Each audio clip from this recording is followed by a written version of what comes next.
Bank অ্যাকাউন্টে DBT বা direct benefit transfer বা এনপিসিআই আধার সিডিং লিঙ্ক করার মূলত দুটি সহজ উপায় আছে।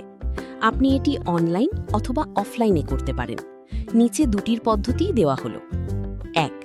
ব্যাংক শাখায় গিয়ে অফলাইন, সবচেয়ে নির্ভরযোগ্য।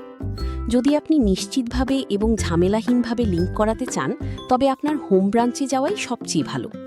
স্টেপ 1. আপনার ব্যাংকের শাখায় বা ব্রাঞ্চ যান। স্টেপ 2. কাউন্টার থেকে একটি আধার সিডিং বা ডিবিটি কনসেন্ট ফর্ম সম্মতিপত্র চেয়ে নিন। স্টেপ 3. ফর্মে আপনার নাম, ব্যাংক অ্যাকাউন্ট নম্বর এবং আধার নম্বর সঠিকভাবে লিখুন। স্টেপ 4. ফর্মের সাথে আপনার আধার কার্ডের একটি জেরক্স কপি নিজের সই করা জমা দিন। স্টেপ 5.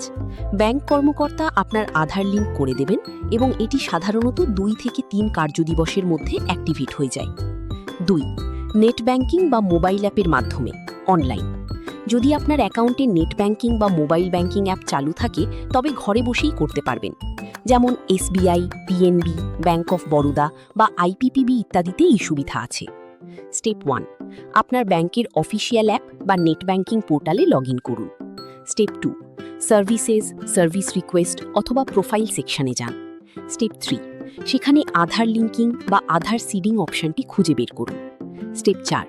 আপনার 12 সংখ্যার আধার নম্বরটি দিন এবং ইউজ ফর ডিবিটি বা এনপিসিআই ম্যাপিং চেকবক্সে টিক দিন। স্টেপ 5. আপনার আধারের সাথে লিঙ্ক থাকা মোবাইল নম্বরে একটি ওটিপি আসবে। সেটি বসিয়ে সাবমিট করলেই রিকোয়েস্ট জমা হয়ে যাবে। লিঙ্ক হয়েছে কিনা কিভাবে চেক করবেন? আপনার অ্যাকাউন্টে ডিবিটি লিঙ্ক সফলভাবে হয়েছে কিনা তা জানতে ইউআইডিএআই এর অফিসিয়াল ওয়েবসাইট myaadhar.uidai.gov.in অথবা এনপিসিআই পোর্টালে যান।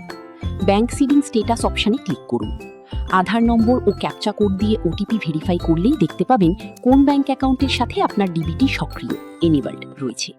জরুরি টিপস: আপনার আধার কার্ডের সাথে যেন সচল মোবাইল নম্বর যুক্ত থাকে, কারণ ওটিপি ছাড়া অনলাইন ভেরিফিকেশন সম্ভব নয়।